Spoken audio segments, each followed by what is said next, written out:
Hello everyone, welcome back to Ninja Prep. This is Kapil Goyal, your educator and mentor for PG physics. तो semiconductor physics का ये है lecture number 4।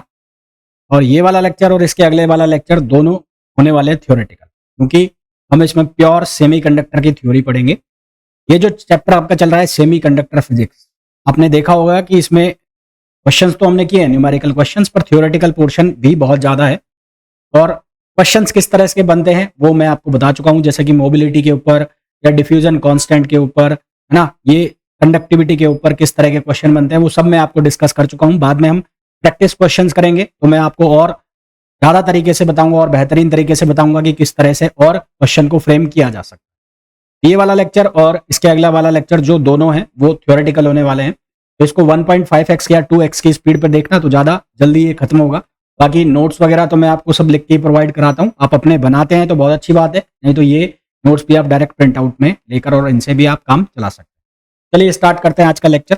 सबसे पहले हम ये डिस्कस कर चुके हैं ऑलरेडी कि सेमीकंडक्टर क्या होते हैं, इंसुलेटर क्या होते हैं और मेटल्स क्या होते हैं। तो सेमीकंडक्टर के बारे में एक बार फिर से हम थोड़ा सा ब्रीफ में इंट्रोडक्शन की बात कर लें कि ऐसे मटेरियल हैं जो कि लो टेम्परेचर पर इंसुलेटर की तरह काम करेंगे। और अगर मैं इनको रूम टेम्परेचर पर लेके आ जाऊँ, इसके ऊपर लेके आ जाऊँ, रूम टेम्परेचर हम डिस्कस कर चुके हैं कि 26 डिग्री सेंटीग्रेड लगभग हम ये मान के चलते हैं कि रूम टेम्परेचर है। तो अगर मैं इसको रूम टेम्परेचर पर लेके आ जाता हूं तो यहां पर थोड़ा बहुत इलेक्ट्रॉन्स का जो मोशन होने लग जाता है, यानी कि कंडक्शन जो है पॉसिबल है करंट का। हालांकि इतना ज्यादा ये कंडक्शन नहीं होता तो इसको इतना कंसिडर नहीं किया जाता है, कहलाता है ये सेमी कंडक्टर ही है, पर फिर भी ये हमारे काम का नहीं होता है रूम टेम्परेचर पर भी, क्योंकि जो करंट जो प्रोड्यूस होता है वो इतना ज्यादा करंट नहीं होता जिससे कि हम इसका कोई यूटिलाइज कर पाए। तो हम देखेंगे आगे चल के कि इसको दो तरह से क्लासिफाई किया जाता है, इंट्रिंसिक और एक्सट्रिंसिक। तो खैर अभी हम ये बात नहीं कर रहे हैं, फिलहाल हम ये जान लें कि लो टेम्परेचर पर ये इंसुलेटर की तरह बिहेव कर रहा है। और जैसे ही हम इसको रूम टेम्परेचर पर लेके आए हैं तो यहाँ पर जो इलेक्ट्रॉन्स का मोशन हो गया और उसकी वजह से जो कंडक्शन है वो स्टार्ट हो गया। मैं फिर कह रहा हूँ कि रूम टेम्परेचर पर ये हमारे कोई काम का नहीं होता है। हालांकि इलेक्ट्रॉन्स का फ्लो हुआ है फिर भी यहाँ पर ये हमारे कोई काम का नहीं है, इसका कोई यूटिलाइजेशन नहीं है। काम का कब होगा वो हम आगे डिस्कस करेंगे। अब जो सेमीकंडक्टर होता है वो नेचर में क्रिस्टलाइन होते हैं। क्रिस्टलाइन क्यों होते हैं जब हम आगे चल के देखेंगे कि जो पी टाइप सेमीकंडक्टर है या एन टाइप सेमीकंडक्टर है, जब हम उनका स्ट्रक्चर देखेंगे तो वो हमें अरेंज स्ट्रक्चर मिलेगा और वो क्रिस्टल फॉर्म में मिलेगा, है ना। जिस तरह से हम एक अरेंज पैटर्न में किसी चीज को अरेंज करते हैं तो वैसे ही हमें इसका स्ट्रक्चर मिलेगा, पैटर्न में एक अरेंजमेंट होगा, इसलिए ये क्रिस्टलाइन होते हैं नेचर में। और साथ ही साथ इनका जो स्ट्रक्चर होता है वो डायमंड लैटिस होता है। कैसा स्ट्रक्चर होता है? Diamond lattice. तो ये ऑब्जेक्टिव क्वेश्चन है कि सेमी कंडक्टर का जो क्रिस्टल स्ट्रक्चर होता है वो किस तरह का होता है। तो किस तरह का होता है? डायमंड लैटिस की तरह होता है। हम जब सेमीकंडक्टर बनाएंगे तो हम उसमें कुछ इंप्योरिटीज ऐड करेंगे। मैंने कहा दो तरह के सेमीकंडक्टर देखेंगे हम आगे चल के, इंट्रिंसिक और एक्सट्रिंसिक। इंट्रिंसिक जो कि रूम टेम्परेचर पे वो हमारे कोई काम का नहीं होगा, तो उसमें हम इंप्योरिटी मिलाएंगे और इंप्योरिटी मिला के हम उसको एक्सट्रिंसिक बनाएंगे।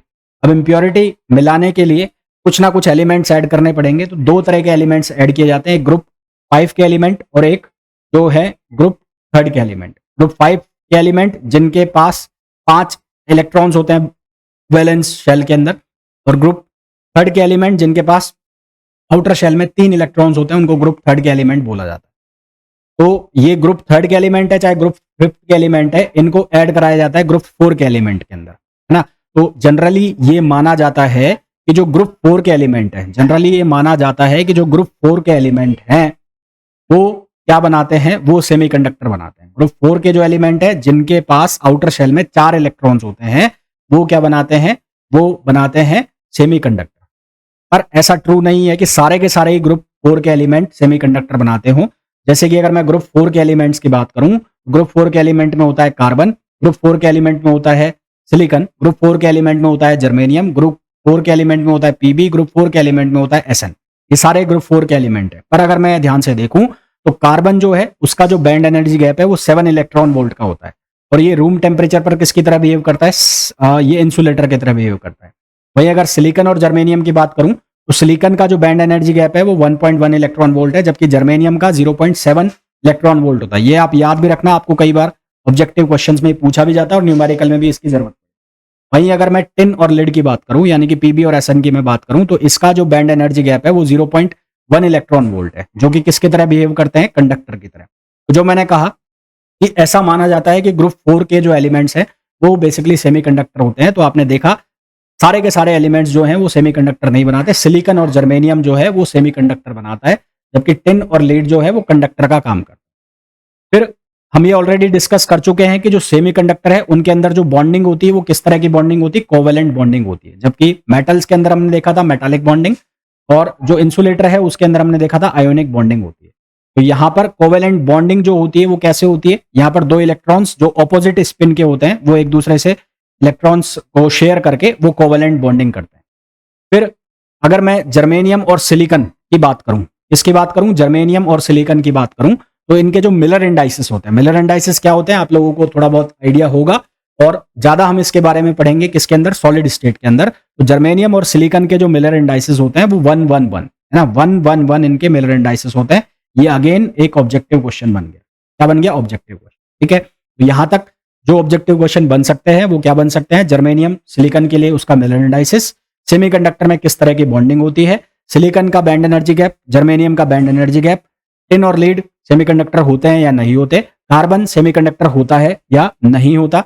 उसके अलावा जो सेमीकंडक्टर है उसका जो क्रिस्टलाइन स्ट्रक्चर है वो किस तरह का होता है ना। ये इसमें अभी तक जो है वो क्वेश्चन बन सकते हैं, objective type, one liner type, और इसी तरह के क्वेश्चन यहां से निकलेंगे। आगे चलते हैं। अब जो क्लासिफिकेशन है सेमीकंडक्टर का हम वो देखते हैं। सबसे पहले बैंड गैप के बेस पर, इसके बेस पर बैंड गैप जो होता है उसके बेस पर हम सेमीकंडक्टर का क्लासिफिकेशन देखेंगे। बैंड गैप के बेस पर ये दो तरह से क्लासिफाई किया जाता है। एक होता है डायरेक्ट बैंड गैप सेमीकंडक्टर और एक होता है इनडायरेक्ट बैंड गैप सेमीकंडक्टर। तो सबसे पहले हम डिस्कस करेंगे डायरेक्ट बैंड गैप सेमीकंडक्टर, जिसको शॉर्ट में बोला जाता है DBGSC। तो डायरेक्ट बैंड गैप सेमीकंडक्टर जो है वो किस किस का कंपाउंड होता है, certain compound of group third element and group fifth element. Certain compound of group third element and group fifth behaves as a semiconductor. Group third के जो पेरियोडिक टेबल है उसके अंदर की बात हो रही है, पेरियोडिक टेबल के ग्रुप थर्ड के और फिफ्थ के जो एलिमेंट है वो कंबाइंड होकर, वो आपस में कंबाइंड होकर सेमीकंडक्टर की तरह बिहेव करते हैं। जैसे कि ये मिलकर बनाते हैं GaAs, गैलियम आर्सेनिक, एक बनाते हैं GaAsP और एक बनाते हैं GaAsP। इन दोनों में से अगर ये देखा जाए कि सबसे ज्यादा पॉपुलर कौन है, सबसे ज्यादा यूज में कौन सा किया जाता है, तो GaAs जो है वो सबसे ज्यादा यूज में लिया जाता है। तो GaAs और GaAsP and in GaAs are used in microwave gun oscillator. अब ये क्वेश्चन बन गया कि माइक्रोवेव गन ऑसिलेटर में कौन सा सेमीकंडक्टर यूज किया जाता है, वो हो गया GaAs। क्या हो गया? GaAs।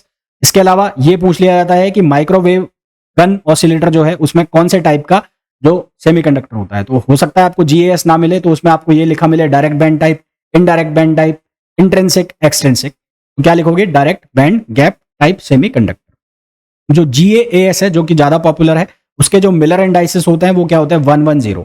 जबकि मैंने जर्मेनियम और सिलिकॉन की बात की तो उसके जो मिलर इंडाइसिस थे वो कितने थे? 111। अगर मैं GaAs की बात कर रहा हूं तो उसके जो मिलर इंडाइसिस हैं वो कितने हैं? 110। ठीक, देन उसके बाद बेस्ट एग्जांपल मैं ऑलरेडी आपको बता चुका हूं GaAs है। और अदर एग्जांपल जो अगर मैं डायरेक्ट बैंड गैप सेमीकंडक्टर के देखूं वो कौन कौन से हो सकते हैं, तो वो ये सारे GaAn, GaSB, INAS, CDS, INP, ZNS, ZNSC और CDSC। ये ऑब्जेक्टिव क्वेश्चन हो सकते हैं कि आपको एक क्वेश्चन दे दिया, उसमें पूछ लिया कि which one of the following is direct band gap semiconductor. अब आपको दो ऑप्शन डायरेक्ट बैंड गैप के डाल दिए या एक ऑप्शन डाल दिया, तीन इनडायरेक्ट बैंड गैप के डाल दिए, तीनों ही डायरेक्ट बैंड गैप के डाल दिए, चौथा ऑप्शन डाल दिया आपको ऑल ऑफ द अबव, तो वो आपको ध्यान रखना पड़ेगा। तो डायरेक्ट बैंड गैप सेमीकंडक्टर में है क्या कि ये कंडक्शन बैंड है और ये कौन सा बैंड है? वैलेंस बैंड है। ठीक है, तो ये कंडक्शन बैंड से यहां पर इलेक्ट्रॉन्स आ रहे हैं वैलेंस बैंड में, और यहां पर एक देखो 1% जो इलेक्ट्रॉन्स है वो डायरेक्ट कोलाइड कर रहे हैं किसके साथ? जो ये वॉल है सेमीकंडक्टर की, इसके साथ। तो ये क्या चक्कर है वो हम देख लेते हैं। तो सबसे पहले more than 99% of energy is in the form of light. यहां से जो इलेक्ट्रॉन्स का फ्लो हो रहा है कंडक्शन बैंड से और वैलेंस बैंड की तरफ, कंडक्शन बैंड से जब वैलेंस बैंड की तरफ इलेक्ट्रॉन आ रहे हैं तो 99% जो है वो किस फॉर्म में आते हैं? इन the form of light, and less than 1% energy in the form of heat. और जो 1% है वो डायरेक्ट जाके टकराते हैं इसकी दीवार के साथ, दीवार के साथ टकराते हैं तो कोलिजन होता है, कोलिजन की वजह से हीट जनरेट होती है। तो 1% जो एनर्जी है वो किस में जाती है? हीट के फॉर्म में जाती है, और बाकी 99% जो है वो किसके फॉर्म में आते हैं? लाइट के फॉर्म में आते हैं। तो ड्यूरिंग रिकॉम्बिनेशन प्रोसेस, रिकॉम्बिनेशन का मतलब क्या हुआ कि जब कंडक्शन बैंड से वापस किस में आएंगे, वैलेंस बैंड में, है ना। पहले जब कंडक्शन हो रहा है तो वैलेंस बैंड से किधर की तरफ जाते हैं, कंडक्शन बैंड की तरफ, और जब वापस कंडक्शन से और वैलेंस बैंड की तरफ आ रहे हैं तो इसका मतलब क्या हो रहा है, रिकॉम्बिनेशन हो रहा है। तो during recombination process most of the following electrons from conduction band to valence band will directly release the energy in the form of light, जैसा कि मैंने आपको बताया।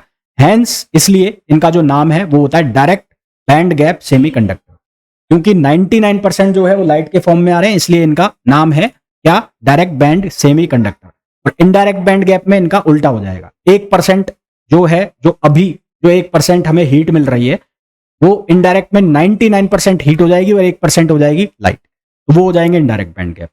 और very few electrons will collide with the crystal of atoms and these crystal absorbs the energy from falling electrons and get heated up and they release the energy in the form of heat, है ना।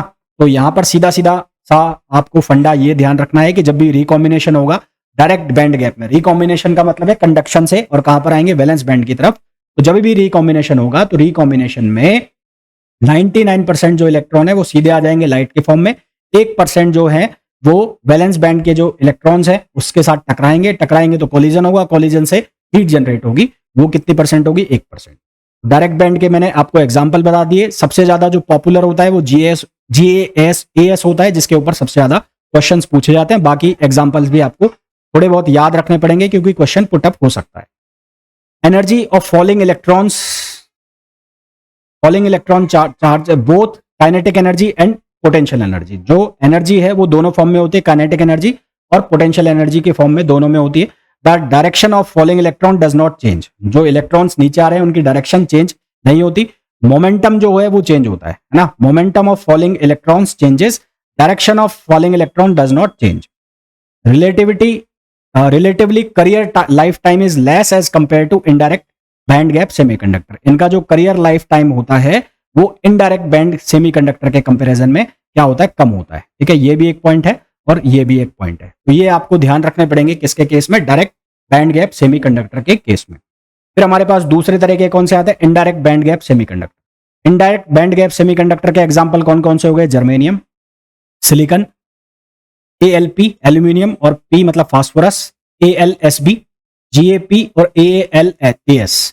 तो जो germanium और silicon है वो किस में चले गए, इनडायरेक्ट बैंड गैप में चले गए, तो ये आपको ध्यान रखना पड़ेगा। इनके ऊपर मैं इंपॉर्टेंट भी लगा देता हूं, ठीक है, इनके ऊपर मैं इंपॉर्टेंट भी लगा देता हूं। तो जैसा कि मैंने आपको बताया डायरेक्ट बैंड गैप में 99% लाइट के फॉर्म में आएंगे, 1% हीट रिलीज होगी, उसका उल्टा कर दो, उल्टा करने का मतलब है 1% जो है लाइट में आएंगे और 99% क्या होगा, हीट में होगा, तो ये इनडायरेक्ट बैंड गैप हो जाएंगे। तो most of the energy is released indirectly through the crystal of atom and hence the name indirect band gap semiconductor. ज्यादातर जो एनर्जी है इनडायरेक्टली रिलीज होगी through the crystal of atoms, इसलिए इनका नाम है इनडायरेक्ट बैंड गैप सेमीकंडक्टर।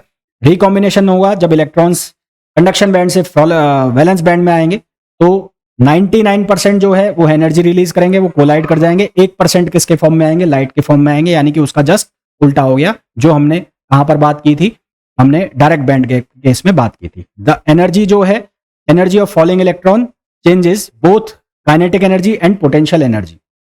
ठीक है, तो वहां पर भी एनर्जी जो है फॉलिंग इलेक्ट्रॉन्स की, काइनेटिक एनर्जी और पोटेंशियल एनर्जी दोनों चेंज हो रही थी, यहां पर भी काइनेटिक एनर्जी पोटेंशियल एनर्जी दोनों चेंज होगी।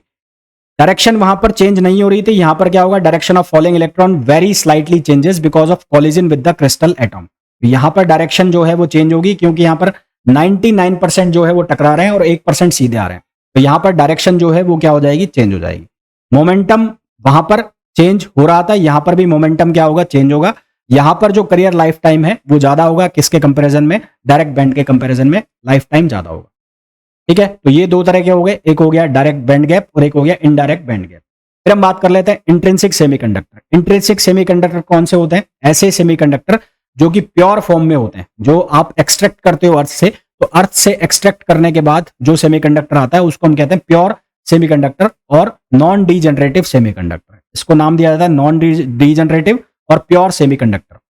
ये जनरली ग्रुप 4 के एलिमेंट होते हैं, और ग्रुप 4 के एलिमेंट में ऑलरेडी आपको बता चुका हूं, जिसमें जर्मेनियम और सिलिकॉन जो है वो सेमीकंडक्टर का काम करते हैं। सिलिकॉन की जो बैंड एनर्जी गैप है वो 1.1 इलेक्ट्रॉन वोल्ट, और जबकि जर्मेनियम का जो बैंड एनर्जी गैप है वो 0.7 इलेक्ट्रॉन वोल्ट हम लेकर चलते हैं। फिर इंट्रिंसिक जो सेमीकंडक्टर है, इसके अंदर जो इंट्रिंसिक करियर कॉन्सेंट्रेशन है उसका मैं फॉर्मूला आपको बता। तो यहां पर इंट्रिंसिक करियर कॉन्सेंट्रेशन Ni जो है उसको हम बोलते हैं करियर कॉन्सेंट्रेशन। तो इसका फॉर्मूला कैसे लिखा जाएगा, 0 केल्विन पर अगर मैं लिखूं तो ये लिखा जाएगा Ni स्क्वायर, यानी कि जो करियर कॉन्सेंट्रेशन है उसका स्क्वायर। ए नॉट है कांस्टेंट, ये डिपेंड करेगा मटेरियल के ऊपर, है ना, मटेरियल बोल्ट्जमान कांस्टेंट। उसके बाद T का मतलब है एब्सोल्यूट टेम्परेचर, E यानी कि एक्सपोनेंशियल पावर E माइनस में है EGO का मतलब है 0 डिग्री के ऊपर जो बैंड एनर्जी है वो energy gap, upon KT, K का मतलब है बोल्ट्जमान कांस्टेंट और T जो है ये T का मतलब है टाइम। इसी तरह से किसी गिवन टेम्परेचर पर ये फॉर्मूला हो जाएगा A not T cube E power minus EG और अपॉन KT। तो यहां से ये KT है ना, ये कैपिटल T करो, ये कैपिटल T करो इसको, ये T का मतलब है टेम्परेचर, ये T का मतलब है टेम्परेचर, ये टाइम नहीं है टेम्परेचर है। तो यहां से ये बेसिकली हमारे पास जो फॉर्मूला बन रहा है स्टैंडर्ड, वो स्टैंडर्ड फॉर्मूला क्या बन रहा है, Ni square proportional to T cube, Ni square proportional to T cube. A naught constant है, depend on the material, Boltzmann constant k, EGO energy gap at 0 kelvin, T मतलब absolute temperature, Ni का मतलब है intrinsic carrier concentration is function of temperature and energy gap.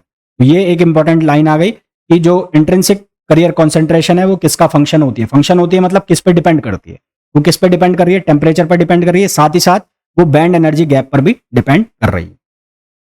तो उसके बाद conductivity variation in semiconductor में conductivity का variation मैं ऑलरेडी आपको बता चुका हूं, पर यहां पर फिर डिस्कस कर लेते हैं। तो कंडक्टिविटी जो है वो 3 चीजों पर डिपेंड करती है ना, एक आता है मोबिलिटी, एक आता है आपके पास चार्ज और एक आता है करियर कॉन्सेंट्रेशन। मोबिलिटी, चार्ज और करियर कॉन्सेंट्रेशन, ठीक है। तो सेमीकंडक्टर में जो कंडक्टिविटी है वो टेम्परेचर इंक्रीज होने पर इंक्रीज होती है, सेमीकंडक्टर में जो कंडक्टिविटी है वो टेम्परेचर इंक्रीज होने पर इंक्रीज होती है। जर्मेनियम की जो कंडक्टिविटी है, अगर 1 डिग्री सेंटीग्रेड राइज किया जाए टेम्परेचर में तो जर्मेनियम की जो कंडक्टिविटी है वो 6% से इंक्रीज हो जाती है, जबकि जो सिलिकॉन है उसकी कंडक्टिविटी टेम्परेचर में 1% चेंज होने पर 8% तक इंक्रीज हो जाती है। तो यहां से साफ साफ दिख रहा है कि जो सिलिकॉन है वो ज्यादा सेंसिटिव है इसके कंपैरिजन में, जर्मेनियम के कंपैरिजन में। तो सिलिकॉन ज्यादा सेंसिटिव है जर्मेनियम के कंपैरिजन में, इसलिए सिलिकॉन का हाई टेम्परेचर पर ज्यादा यूज किया जाता है, हाई टेम्परेचर के ऊपर सिलिकॉन का ज्यादा यूज किया जाता है and this is due to smaller value of leakage current. और सिलिकॉन की जो लीकेज करंट है वो भी कम होती है किसके कंपैरिजन में, जर्मेनियम के कंपैरिजन में। फिर उसके बाद अगर हम बात करें डिसएडवांटेज ऑफ इंट्रिंसिक सेमीकंडक्टर, अच्छा यहां से एक चीज और ध्यान रखना कि जो अभी तो खैर हम इंट्रिंसिक सेमीकंडक्टर की बात कर रहे हैं, तो इंट्रिंसिक सेमीकंडक्टर और सेमीकंडक्टर में कंडक्टिविटी जो है वो कंडक्टिविटी का वेरिएशन मैं आपको पूरा डिस्कस कर चुका हूं ऑलरेडी इसके पहले वाले लेक्चर में, कि कब जो है जो मोबिलिटी डोमिनेट करेगा और कब जो है करियर कॉन्सेंट्रेशन डोमिनेट करेगा, तो वो एक बार देख लेना वापस से पुराने वाले लेक्चर में। हाँ, सेमीकंडक्टर की जो कंडक्टिविटी है वो टेम्परेचर बढ़ने पर बढ़ेगी, बस अब इतना यहां पर आप ध्यान रखना। फिर उसके बाद बात करें कि डिसएडवांटेज ऑफ इंट्रिंसिक सेमीकंडक्टर, तो इनकी जो कंडक्टिविटी है जैसा कि मैंने शुरुआत में भी कहा था कि रूम टेम्परेचर पर इन पे कंडक्टिविटी है तो सही इनके पास, पर बहुत कम है, यानी कि हमारे कोई काम के ये है नहीं, नाम मात्र का करंट जो है वो फ्लो होता है तो हमारे कोई काम के है नहीं, तो इसलिए इनका यूज नहीं किया जा सकता कोई भी इलेक्ट्रॉनिक डिवाइस को फैब्रिकेट करने के लिए, क्योंकि इनकी कंडक्टिविटी बहुत कम होती है। अब रिकॉम्बिनेशन प्रोसेस को हम पढ़ लेते हैं। रिकॉम्बिनेशन प्रोसेस का मतलब क्या होता है, जब कोई फ्री इलेक्ट्रॉन और होल आपस में कंबाइंड होते हैं, जब कोई फ्री इलेक्ट्रॉन और होल आपस में कंबाइंड होते हैं तो उसको हम नाम देते हैं रिकॉम्बिनेशन। यानी कि कंडक्शन बैंड में कौन है, फ्री इलेक्ट्रॉन है, और वैलेंस बैंड में कौन है, होल है। तो जब इलेक्ट्रॉन वापस आएगा और होल से कंबाइंड होगा तो उसको हम नाम देंगे रिकॉम्बिनेशन, जो कि अभी हमने थोड़ी देर पहले डिस्कस भी किया था। तो during recombination free electrons and holes disappear, क्योंकि वो कंबाइंड होंगे तो ना तो फ्री इलेक्ट्रॉन बचेगा और ना होल बचेगा, तो वो वापस से कंबाइंड होकर वो क्या बना देंगे, वो कोवेलेंट बॉन्ड बना देंगे। कोवेलेंट बॉन्ड पहले टूटा था तो उसी से बना था फ्री इलेक्ट्रॉन और होल, अब वापस से जब वो मिल रहे हैं तो वापस से क्या बना देंगे, कोवेलेंट बॉन्ड बना देंगे। तो इस जो प्रोसेस है जिसमें कि वापस से कोवेलेंट बॉन्ड बन रहा है तो energy is liberated in the form of heat. तो इस प्रोसेस में हीट जनरेट होगी और जो हीट लिबरेट होगी, यानी कि जो भी एनर्जी जनरेट होगी वो हीट के फॉर्म में लिबरेट होगी। फिर एक टर्म आता है करियर लाइफ टाइम, जो भी हमने डिस्कस किया था। तो करियर लाइफ टाइम जो है उसको हम मीन लाइफ टाइम भी कहते हैं या माइनॉरिटी लाइफ टाइम भी कहते हैं। मीन लाइफ टाइम या माइनॉरिटी लाइफ टाइम, इसको हम एवरेज लाइफ टाइम भी कहते हैं। इसकी जो रेंज ली जाती है वो माइक्रो सेकंड से लेकर और मिली सेकंड तक ली जाती है, माइक्रो सेकंड से मिली सेकंड तक। It is the interval of time from breaking of covalent bond until its combination.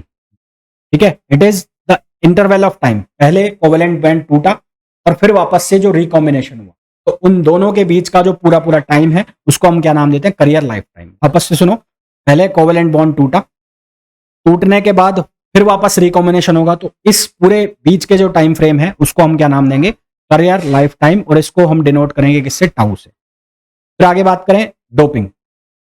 अब हमने जो इंट्रिंसिक सेमीकंडक्टर पढ़ा, हमने देखा कि जो प्योर एक्सट्रैक्ट फॉर्म में आ रहा है वो इंट्रिंसिक सेमीकंडक्टर है, जो कि हमारे काम का नहीं है।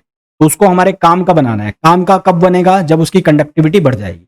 कंडक्टिविटी को बढ़ाने के लिए हम उस प्योर सेमीकंडक्टर में यानी कि इंट्रिंसिक सेमीकंडक्टर में कुछ इंप्योरिटी ऐड करते हैं। तो इंप्योरिटी को ऐड करने की प्रोसेस, इंट्रिंसिक सेमीकंडक्टर के अंदर इंप्योरिटी को ऐड करने की जो प्रोसेस होती है उसको हम नाम देते हैं डोपिंग। डोपिंग करने से जो कैरियर कॉन्सेंट्रेशन है वो इंक्रीज हो जाता है। कैरियर कॉन्सेंट्रेशन इंक्रीज होगा तो जो कंडक्टिविटी है वो भी इंक्रीज हो जाएगी, और हमारा जो एम है, हमारा जो ऑब्जेक्टिव है वो यही है कि हम कंडक्टिविटी को बढ़ाएं। जनरली जब डोपिंग की जाती है तो सेमीकंडक्टर के 10 पावर 8 एटम्स के लिए, 10 पावर 8 एटम्स के लिए केवल एक इंप्योरिटी एटम ऐड कराया जाता है। जनरली जब डोपिंग की जाती है तो सेमीकंडक्टर के 10 पावर 8 एटम्स के लिए एक इंप्योरिटी एटम ऐड कराया जाता है। जनरली दो तरह की हम इंप्योरिटी यूज में लेते हैं, एक लेते हैं हम पेंटावेलेंट और एक लेते हैं हम ट्राइवेलेंट। क्यों? क्योंकि हम ग्रुप 4 के जो एलिमेंट हैं उसको हम सेमीकंडक्टर की तरह ट्रीट कर रहे हैं। तो पेंटावेलेंट का मतलब हो गया जिसके आउटर शेल में 5 इलेक्ट्रॉन है वो पेंटावेलेंट हो गया, और जिसके आउटर शेल में 3 इलेक्ट्रॉन है वो ट्राइवेलेंट हो गया। अब ग्रुप 4 का जो एलिमेंट है उसके पास है 4, उसको अपना शेल पूरा करने के लिए कितने इलेक्ट्रॉन्स चाहिए, 4 इलेक्ट्रॉन्स चाहिए। पेंटावेलेंट कितने लेके आ रहा है, 5। पेंटावेलेंट 5 लेके आ रहा है, 4 दे देगा, बचेगा कितना, 1। तो पेंटावेलेंट इंप्योरिटी जब भी ऐड करेंगे तो नंबर ऑफ फ्री इलेक्ट्रॉन्स जो हैं वो बढ़ जाएंगे। नंबर ऑफ फ्री इलेक्ट्रॉन्स क्या होंगे, ज्यादा होते जाएंगे जब भी हम किसका यूज करेंगे, पेंटावेलेंट इंप्योरिटी का यूज करेंगे। तो large number of free electrons क्या है उसके अंदर प्रोड्यूस हो जाएंगे सेमीकंडक्टर के अंदर। और जब large number of free electrons आ जाएं, यानी कि जब आप पेंटावेलेंट इंप्योरिटी यूज कर रहे हैं, तो उस टाइप में जो सेमीकंडक्टर बनेगा उसको हम नाम देंगे एन टाइप सेमीकंडक्टर। पेंटावेलेंट की जो इंप्योरिटीज होती है, आगे मैं नेक्स्ट चैप्टर में आपको लिख के भी नोट्स में भी दे दूंगा। पेंटावेलेंट की जो इंप्योरिटीज होती हैं वो कौन कौन सी होती है, जैसे फास्फोरस हो गया, एंटीमनी हो गया, है ना। फास्फोरस, एंटीमनी, ये सब कौन है, ये पेंटावेलेंट टाइप की इंप्योरिटी है। इस बार ये क्वेश्चन भी आया था जैम में कि which one of the following is pentavalent type impurity. तो इतने सिंपल क्वेश्चन भी आ सकते हैं। इसी तरह से जब आप ट्राइवेलेंट इंप्योरिटी ऐड करोगे तो ट्राइवेलेंट का मतलब हो गया कि आउटर शेल में कितने इलेक्ट्रॉन है, 3 है, और जो ग्रुप 4 एलिमेंट है उसके आउटर शेल में कितने, 4 है।